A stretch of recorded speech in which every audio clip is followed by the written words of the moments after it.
And what these guys that say these things don't realize is that it just takes them to meet that one female, that one person that refuses to acquiesce to what they're saying that they want and holds her standards and holds her value and pushes them into this place of discomfort that all of a sudden they realize, oh my gosh, I don't know why, but I have this gut level attraction for this person. And it's not because she's, hey guys, what is up? It's your girl Stephanie, aka the Limitless Babe, reminding you today and every day that you are limitless.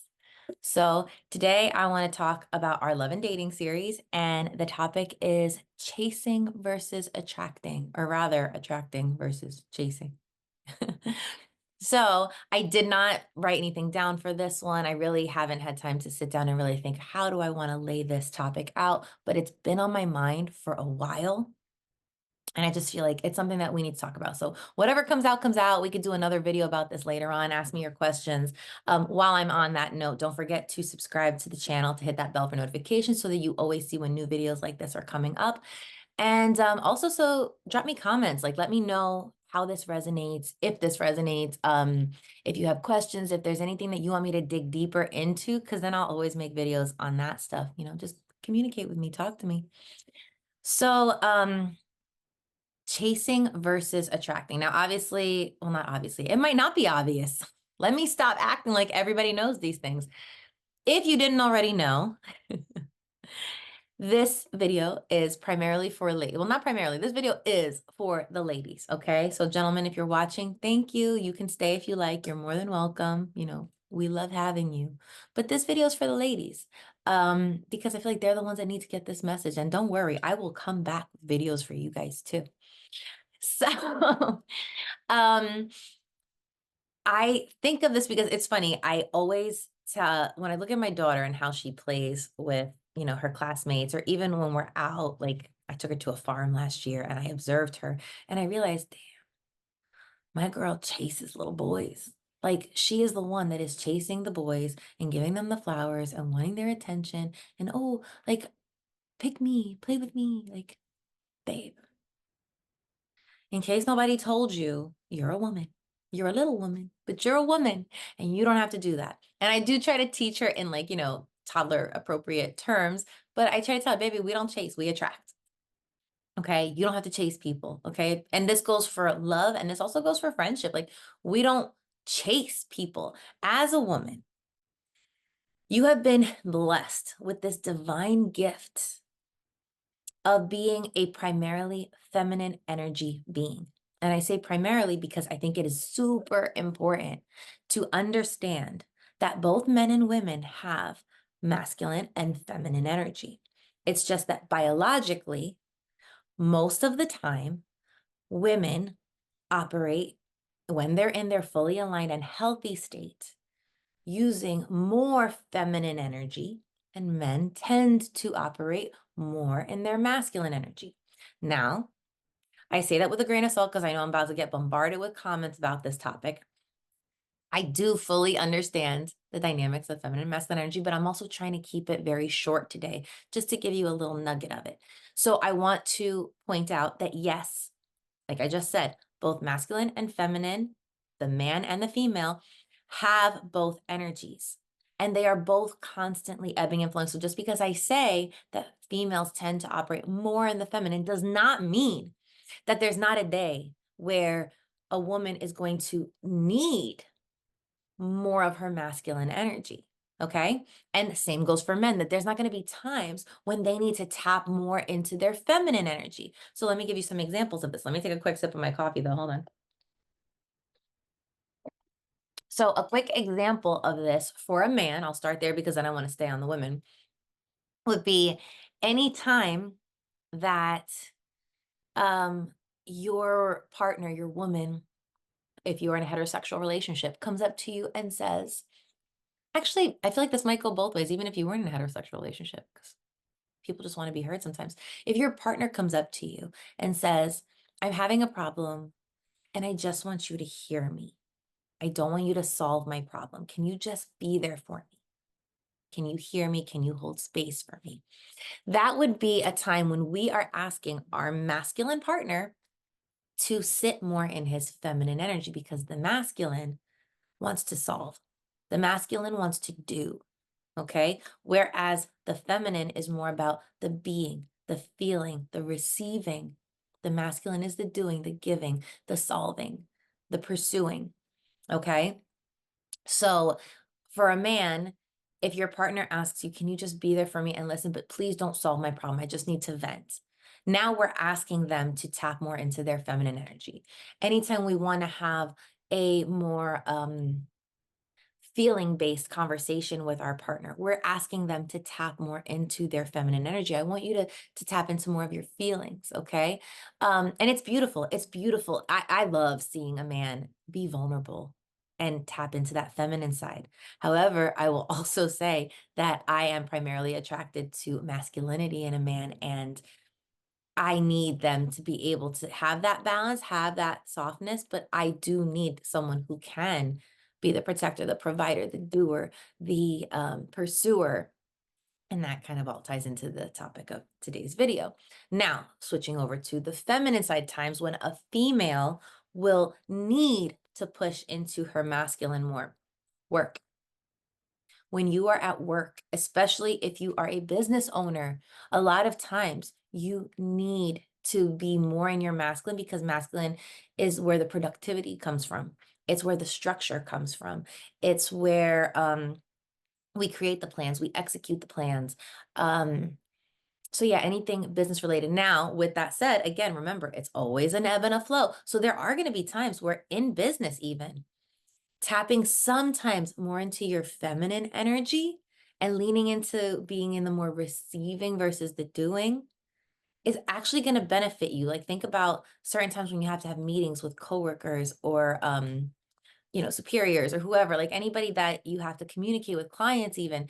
Sometimes if you can tap into your feminine and be more receptive, it creates that polarity that makes them want to work with you more, because now they feel more comfortable with you, right? Because a lot of times if you have two masculines butting heads against each other, there can be a lot of animosity, there can be tension. They might not want to work together, even though people say and think, oh, men like to work with men. Yeah, men do like to work with men. But sometimes, let me change that bit. Sometimes men do like to work with men. I don't like that I just said that. I am sorry about that. Sometimes men do like to work with men, but sometimes men like the feeling of being seen, validated, heard by the feminine, and that can create a beautiful rapport that then they're more receptive when you slip back into your masculine with the ideas, with the approaches, with all the things. So ladies, be mindful that this is an amazing gift that we have. And men, learn to tap more into that sometimes when you need it, because again, both energies are invaluable. So that's one time when women need to push into their masculine. Another huge time where not only do you need to, it's almost involuntary, and that's motherhood. I don't care how feminine you are, and I have to say that I was a very feminine woman. Like, I had learned about the masculine feminine energies and like shifting, and realized that I was heavily in my masculine in my younger years. And the years before I had my daughter, I shifted and I was able to pull myself back into my feminine and very soft and vulnerable. And um so right before I had her, that's the state that I was in. And then I had to dramatically shift. And not even that I had to, it just instinctively shifted, because now I have this little creature that it's my job to raise, to take care of, to protect, to feed, physically, to literally feed from my body. Like, you can't do more doing than that, okay? There's no doing that's more doing than breastfeeding a child. Okay, like, you are literally creating everything in your body and doing the thing and protecting. Like, that is, in my opinion, probably one of the most beautiful forms of masculinity that a woman does, which sounds so weird because the female parts are involved, but it's extremely masculine. Because again, we are the doers, we are the providers, we are the protectors in that moment. Okay. And this goes for whether you are, if you follow my channel for a while, you know that I am a single mother, but this even goes if you are not a single mother, even if you have a partner who is there, who's doing the things, who's helping, who is working and bringing home the funds so that you guys have a roof over your head and the food and you're able to stay home, which is beautiful. If you have that dynamic, oh, I love that for you. Okay. And if you don't want that dynamic, I love that for you too. But it's just for me, like that's the most natural. Okay. And I'm a very feminist woman. I'm a very independent woman, but I love seeing things play out as God intended. And I can explain that in another video, but anyway, I don't want to stay on that tangent. But anyway, yeah. So if you have that dynamic, I love that for you. But if you are a single mother, here's where the challenge is, because not only are you instinctively pushed into that masculine energy for your desire to care for and raise and protect and nurture that baby, you're also physically and mentally forced to realize, oh my God, I have to physically provide and protect for this child because there's nobody else in the picture that's doing it. I have to keep the roof over our head. I have to keep food on the table. So now I have to be the nurturer and the caregiver, but I also have to be the provider and the protector in the physical sense. Okay. So motherhood is like a huge factor that pushes us into our masculinity. And actually that is a great transition because so now I said that today's topic is about, attracting versus chasing. Well, not to say that if you are not a single mother, you can't benefit from this. Please stay tuned because there are tidbits of nuggets of knowledge that you definitely need here. But I think that this topic is going to heavily help the single moms because we are so forced into our masculine. And we have to make more of a conscious decision to switch up because when you have a partner at home, hopefully you are self-aware enough to recognize, okay, there are moments when I have to be the doer and the masculine and fulfill all the needs of my baby, of my family.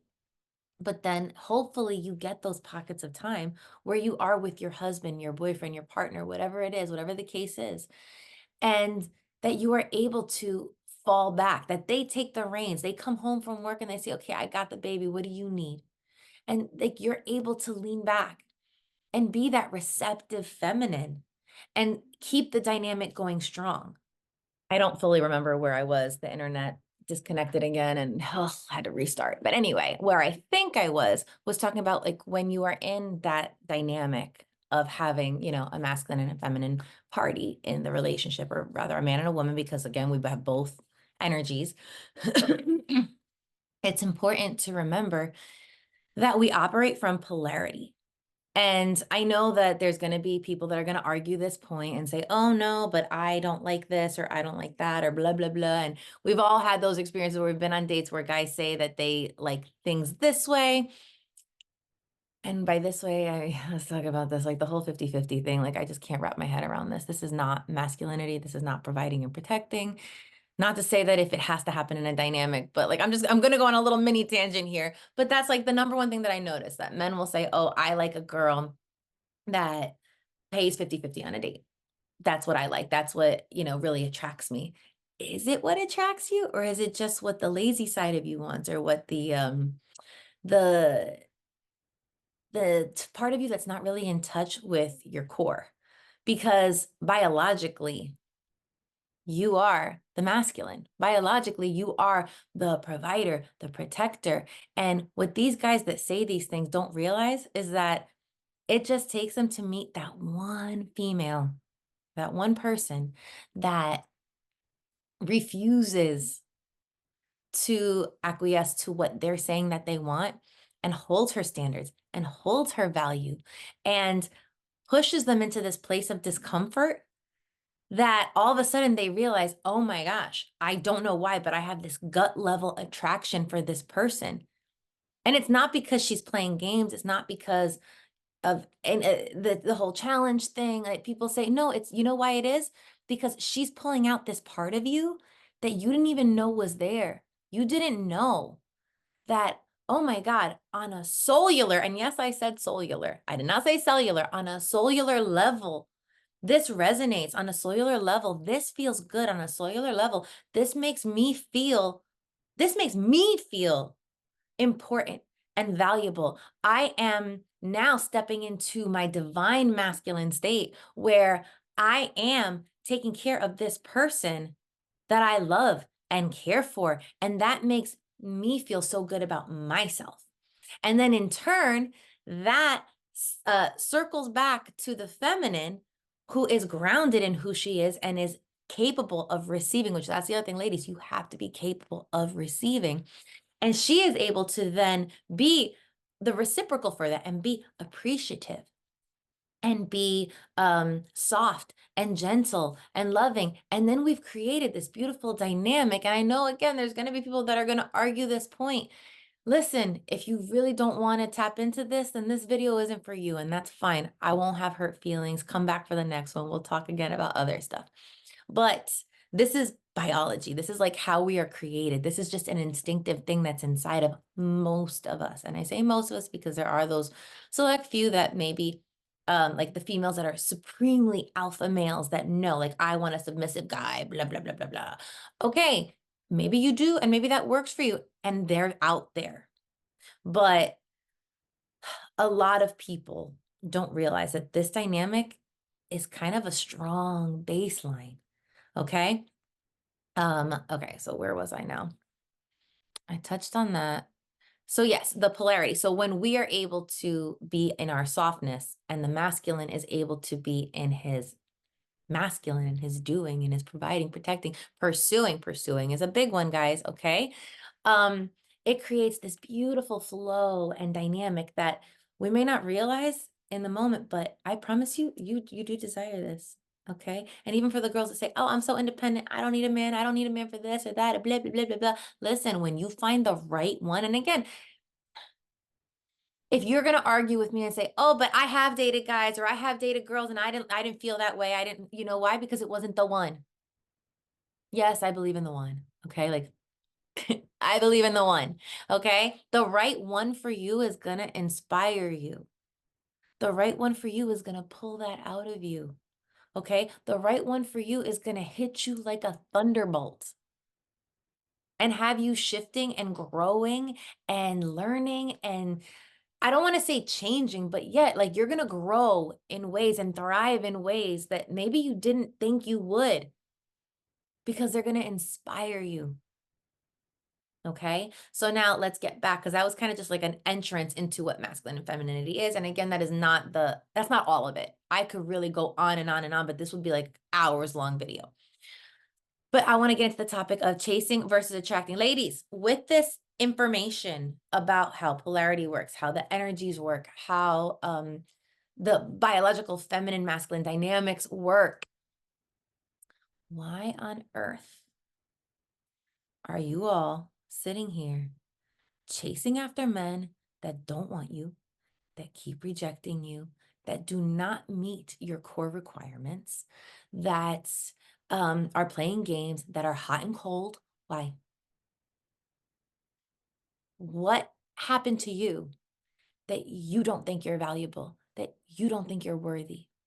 Because I promise you, that didn't just come from nowhere. This tells me that on some level, you probably have either an insecure, anxious, avoidant, some type of off attachment style. You do not have a secure attachment style because something, be it in your adulthood or in your childhood, told you that you were not worthy, that you were not valuable, and you have carried that story with you into whatever year you are now, and you've believed it. And every time a guy rejected you or a relationship didn't work out, that was your way of letting yourself believe, oh, this is confirmation that what I think is true, what I believe is right. No, it's not. It just meant that wasn't the right guy. Or it means that you still have a lot of work to do on yourself, which is okay, because we are eternally working on ourselves. And that's the caveat. Ooh, guys, I say this as a warning, but it's like a beautiful warning. Once you start doing your inner work, once you start working on yourself, once you start shifting and growing and realizing that there's better out there for you, the challenge is that you never get to stop. working on yourself. You never get to stop shifting. You never get to stop growing. It's like you have to continuously keep up, which sometimes can feel exhausting, but I promise you, like, it does just keep making your life better and better and better. So stay with it, even though it feels like, oh my gosh, now that I've started, I feel like I'm always doing some type of work on myself. Okay, yeah, but is that really a bad thing?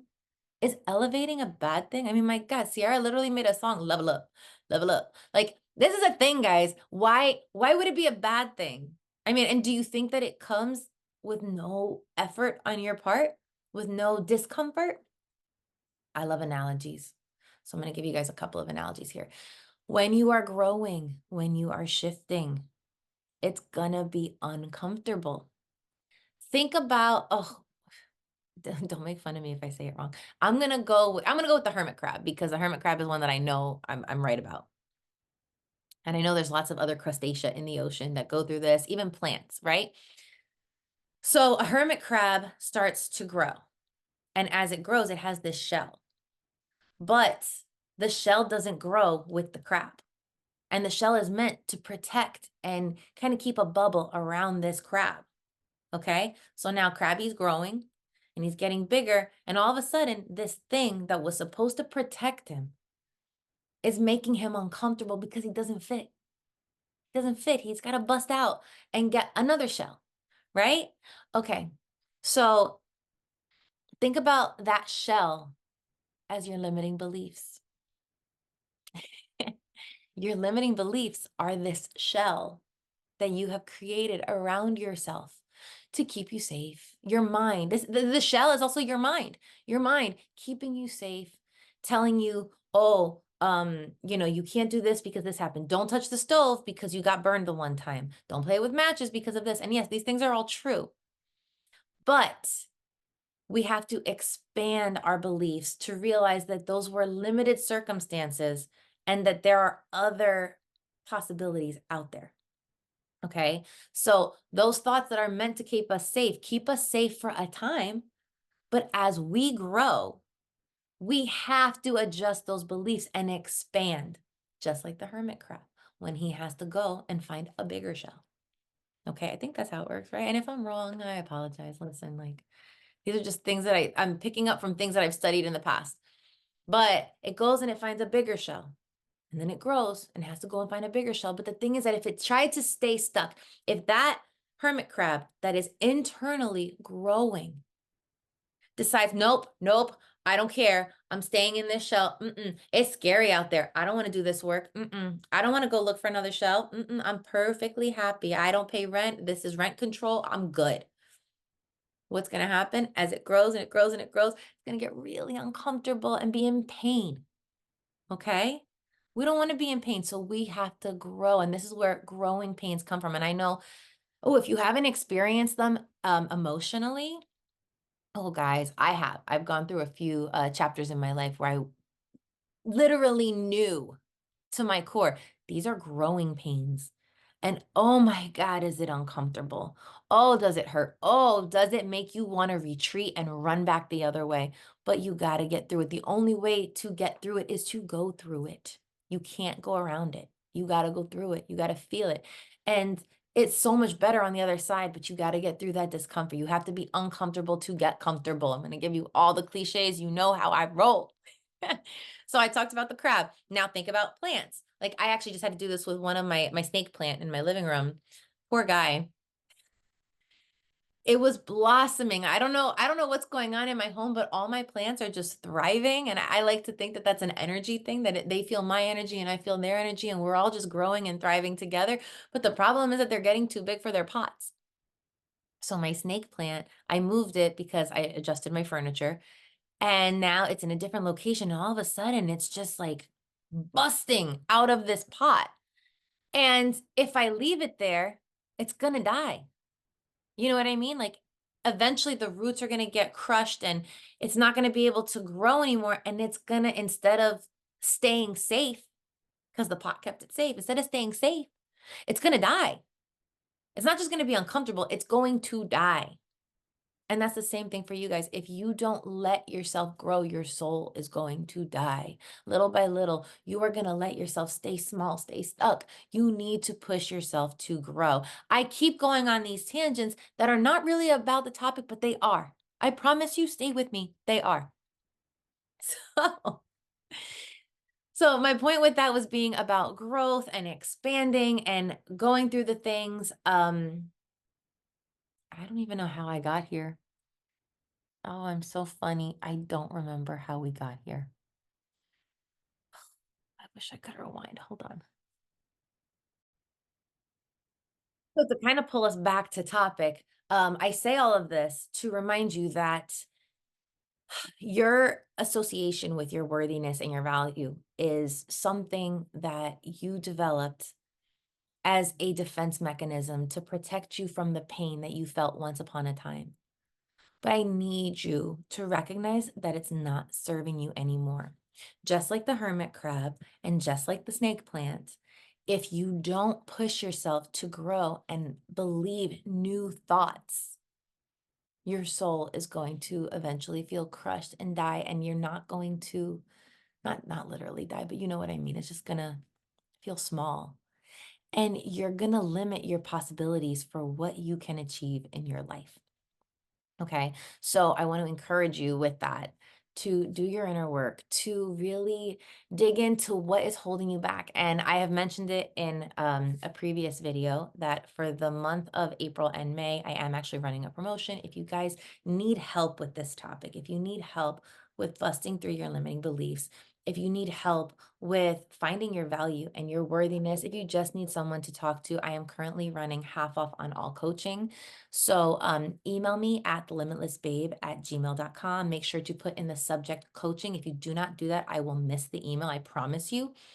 And we can, ask me some information and I can send you some information about how it all works. And we can see if we're a match to work together. And I would love to help you recognize your value and your worth.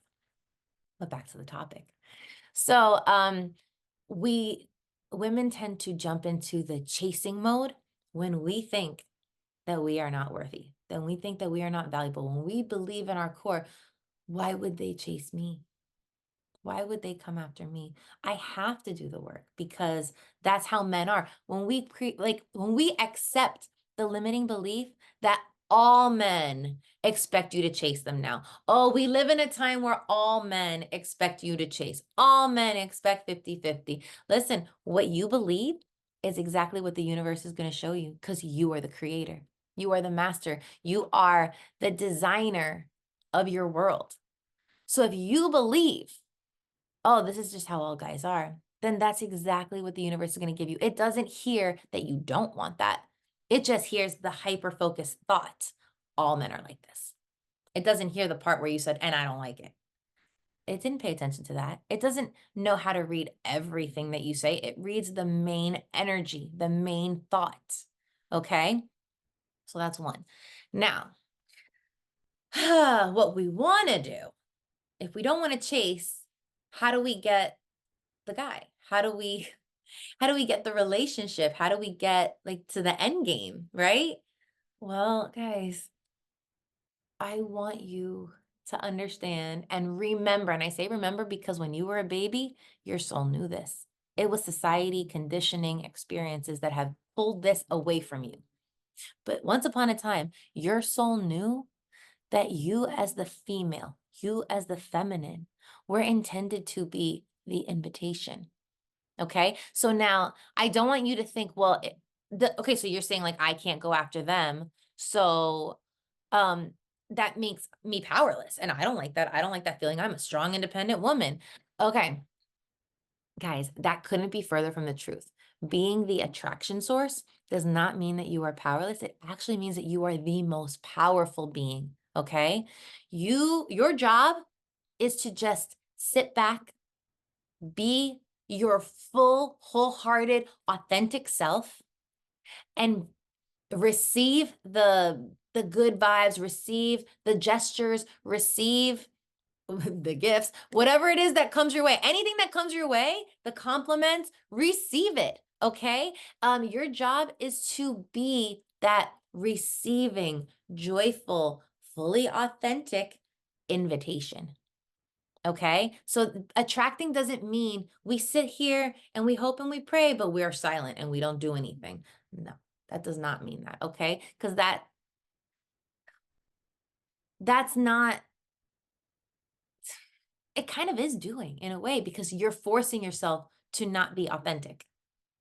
Because you want the thing, right? Like you want the thing. You see the guy out, you like him, and you're like, oh, like I like this. I like what I'm seeing. I want the thing, but I'm going to force myself not to do.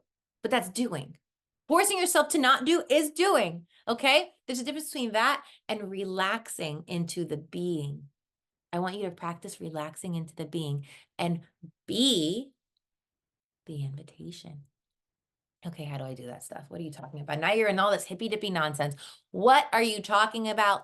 How do I be? How do I be an invitation? Okay. So, how do you be an invitation? You smile. You make eye contact. Eye contact, I should have said first, actually, because that's like the number one thing. Eye contact. Smile. And that's not to say, like, listen, if you genuinely, let's say you're out and, oh, you spot this guy and, I don't know, you have a flat tire. You can ask him, hey, by any chance, do you have a jack? Can you help me with this? Like you can ask, you can speak. You can speak. I just don't want you to go into that hyper chasing mode. Like there's a difference. And I need you guys to understand that there is a difference between chasing somebody because you need to have them versus being an invitation and just putting things out there and then waiting and seeing. Wait and see what happens. Okay. I want you to get into the habit of waiting and seeing what happens. Okay. And this can be whether you're in the beginning stages of relationship, whether you're already in the dating phase, or even if you are in a marriage. So why do I say that? Because let's say you're dating somebody, right? And you are so nervous. You've been cheated on so many times, and you're so nervous that he's going to cheat on me and he's going to do the things. And oh, because of that, I have to be on top of him. I have to control the things. I have to do, right? I have to chase, right? I have to make sure that, oh, when he's out with his boys, I have to be calling him 24/7. Ladies, please stop. Please stop. Okay? Because again, remember what I told you before. We're not looking for every guy. We don't need every guy. We need our one. We just need one good one that knows how to love you right, that you feel inspired to reciprocate that love with. Okay? Just need that one. And if that's the case, the more guys that reject you or act up or do foolish things, they are just deselecting themselves and getting you one step closer to the one. Okay? Let's look at it that way. Let's think that rejection is not rejection, it's redirection, it's protection. It's sending you one step closer to that one that you want, that you desire, that you deserve, right? Okay, so you got this boyfriend and you're worried because you think he's going to cheat on you. So what do? You go into the masculine, you go into the chasing, you go into the doing. And while he's out, first of all, before he leaves, you give him stink face and you're like, whatever, bye. Don't do anything stupid, bye. And then, while he's out, you're calling him, you're texting him, you're worried about where he's at, you're checking his social media. You have now become the energetic chaser, the physical and the energetic chaser. Okay. Even just like hyper fixating on what he's doing, energetically chasing him. Stop it. He can feel that. Energetically, we feel each other, especially when we're in romantic connections. It's wild. Like I have had situations where I just you think about the person and they text you and it's like, wow, it's because energetically we're so in sync, right? So what do you do if you want to be an attraction or an attractor is, okay, I have this boyfriend, the same story. I have a past experience where, because see, the mindset has to change. I had this past experience where I was cheated on by every boyfriend I ever had. And a little piece of me is worried that you might do it too. But I also recognize my value and my worth enough to know that if you do, that's not about me. That's about you. That's about who you are at your core. That's about your character. That's about the decision that you were going to make regardless. And I can prolong the knowledge of knowing who you are by kind of trying to force the hand and force things to go my way. Or I can just let things be with an open palm and see what you do and observe and then make a educated decision from that space. So instead of being stank faced when they leave and calling and texting all night and stalking social media, you know what you can do? You can say, I love you, honey. Have a good time. Be safe. Have fun. Let them go. And while they're out, you go take care of yourself. You fixate on your own life. You worry about your friends, about getting that manicure that you need, about doing the hair mask and catching up on Bridgerton or whatever show you watch. I don't know. Okay. Like you take care of yourself in that moment and let them be. Don't even think about him. Don't even worry about him. I mean, obviously, like care if he gets home safe, but don't worry in the sense of, oh, what is he doing? Look, it doesn't matter. He's going to do what he's going to do, whether you're obsessing or not. Because let's be real.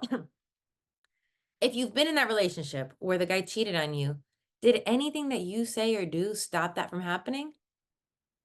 No. In fact, a lot of times those types of guys get off on the knowledge of knowing you're bothered about it. Unhealthy masculine men creating unhealthy toxic patterns in you. Okay. And vice versa. And it just goes around and around and around and around and around. So how about if you just relax and let things be, focus on yourself, focus on your life, and just let him, let him come back to you and see. That's attracting. That's attracting versus chasing. And I promise you, if you have properly vetted the guy and actually tapped into your worthiness and said, okay, I know what I deserve, I know what I desire, odds are he's not going to do that because not all men cheat. Like, I need to break this bubble for you, okay? Not all men cheat. I know men that don't cheat. I know men that are exceptional men, okay? There are some really amazing men out there. But the problem is you're not seeing them because you don't think you deserve that, because you don't believe that they exist. Listen, it's not going to happen until you can get here to connect with here. Okay, this is what I desire, and then this is what I think. Okay, and then everything else falls into place.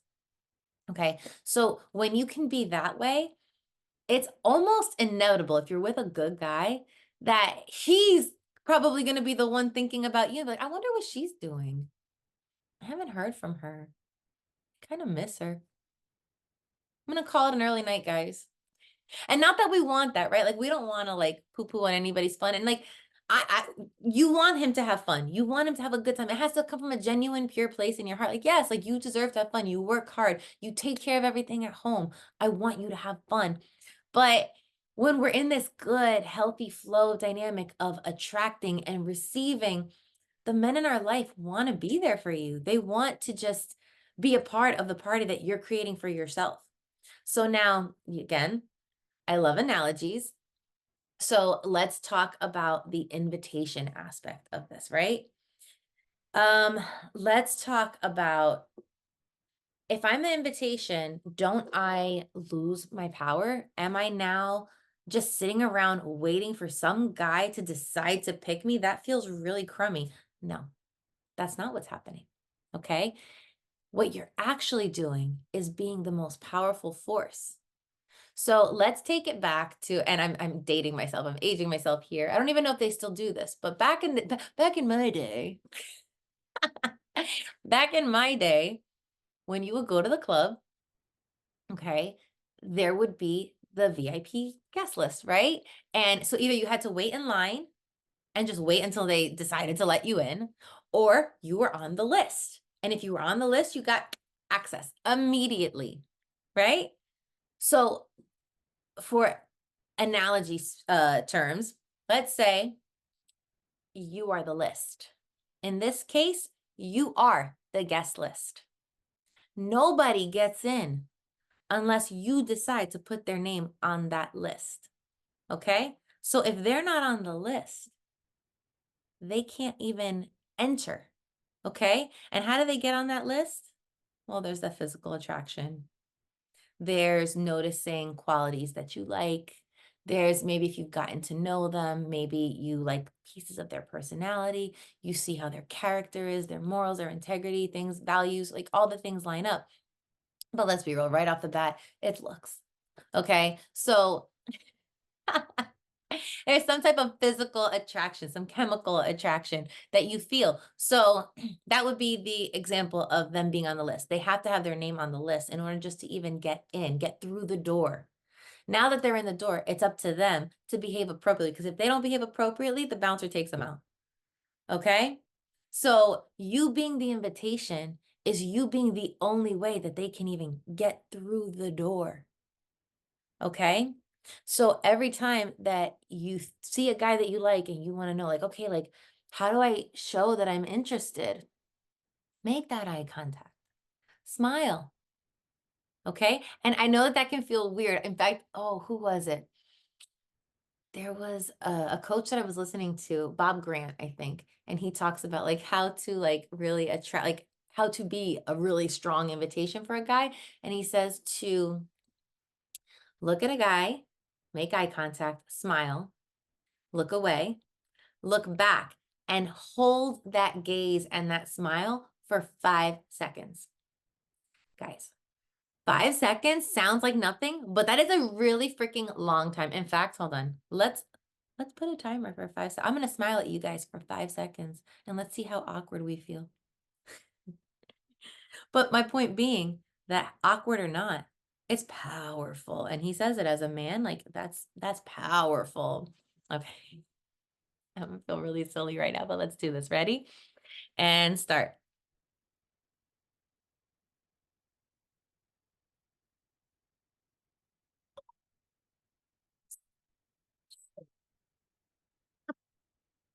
That was long.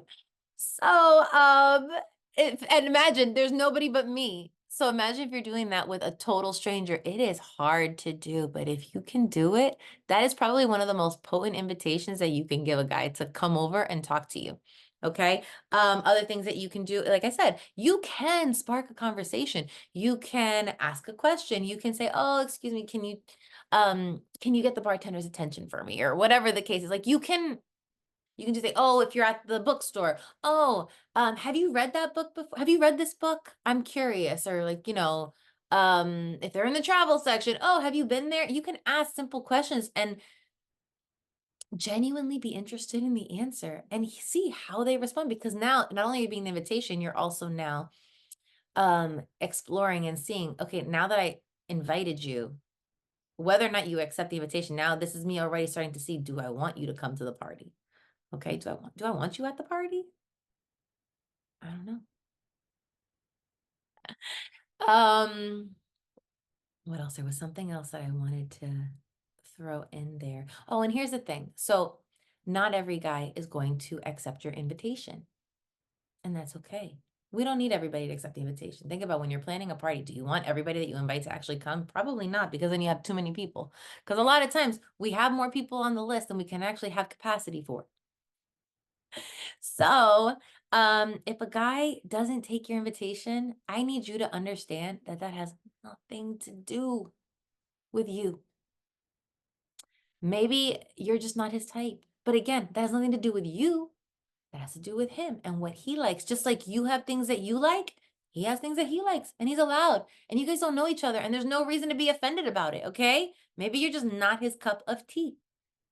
Well, okay, if I'm not your cup of tea, then you're no longer my cup of tea because my cup of tea adores me, right? Bam, easy. Deselection. Next. Maybe he's involved with someone. That's not about you.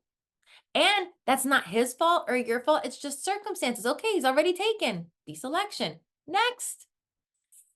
Maybe he's really shy and nervous. Okay, this one kind of sucks. This one I don't love because it's not about you at all. That's something that he has to overcome, but it's not your job to fix it. Okay. And maybe you guys will bump into each other again at another point, and maybe your paths will cross and it'll happen again. Who knows? You know what I mean? That's the stinky one because it's like I still don't want you to chase, even in that case, because if he's too shy there, he's probably not going to be ready to step into his masculine when you need him to in the relationship. Maybe. Okay.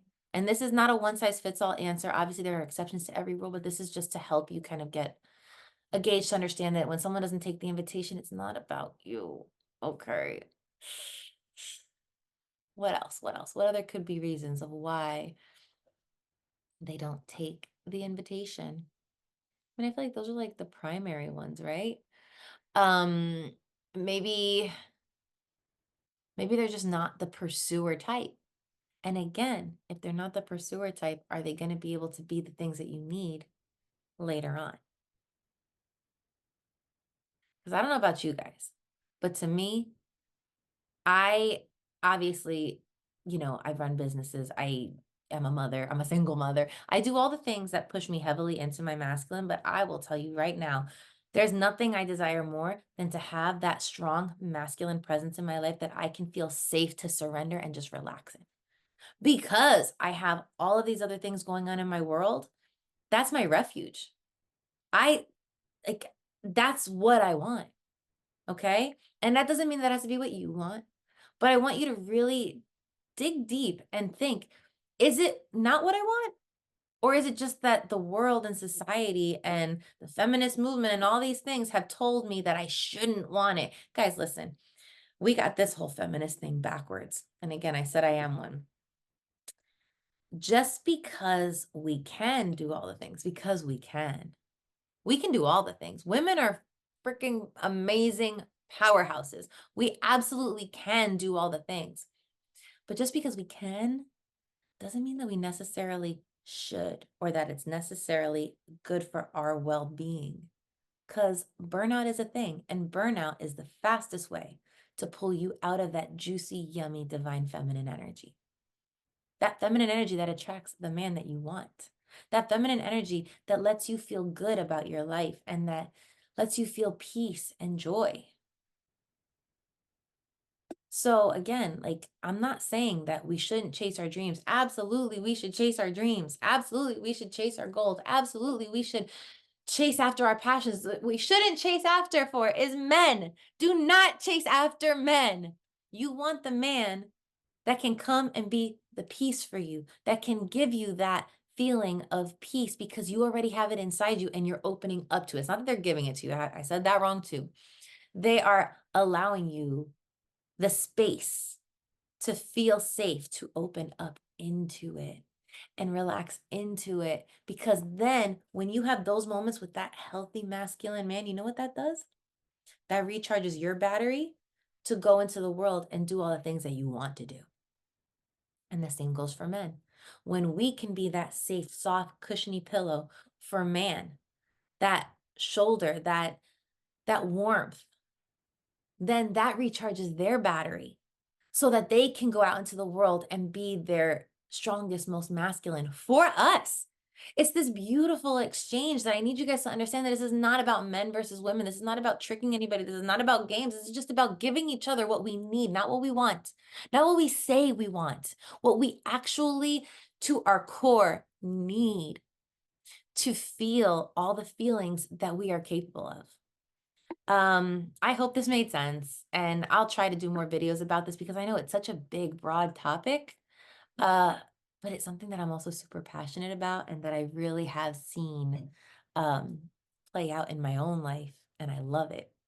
So again, just closing out with the message, do not chase after the guys, okay? If a guy's not pursuing you, he doesn't want to, for whatever the reason is. And that doesn't mean that you have to say, oh, screw him, I'm done with him forever. No, that just means that maybe you need to do a little more work on yourself and focus on why do you want this person? One. Two, are you giving to yourself enough? Okay. You need to fill your own cup to be an attraction source for the right people. Okay. The more that you, and I said this before, the more that you go out and you live your life and you fill your cup and you take care of yourself and you nurture the things that matter to you, the more you're going to almost effortlessly attract the right people into your life. And I want you to also pay attention, like I just said, does that mean that if it doesn't work, that, oh, that's not your person? No, we all go through ebbs and flows.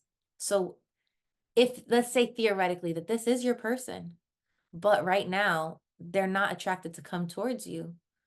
Okay, well, I'm not doing the action to get the outcome. I'm doing the action because I recognize, okay, well, then that means maybe I need to focus on me.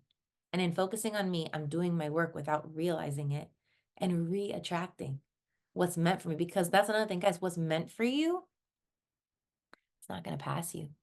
But you got to believe that. You have to know that in your core, so that there are times in our life where even what is meant for us is not coming at us correctly. And we have to be willing to say, adios, bye, gotta go. Like right now, you're not in alignment with me, and I have faith and I have hope in you, but right now, this ain't it. So I gotta go over there until you get it together. If you do, great, come meet me, come chase me, because I'm attracting you. But if it's not you, it's okay, because that just means that you're not my person. Okay, I need you guys to understand that it's okay to walk away from things and from people. And you'll be surprised what happens in your life. Um, so yeah, I'm closing out this topic, and I am sending you guys so much love. And I want you guys to stay limitless. Love you. Bye.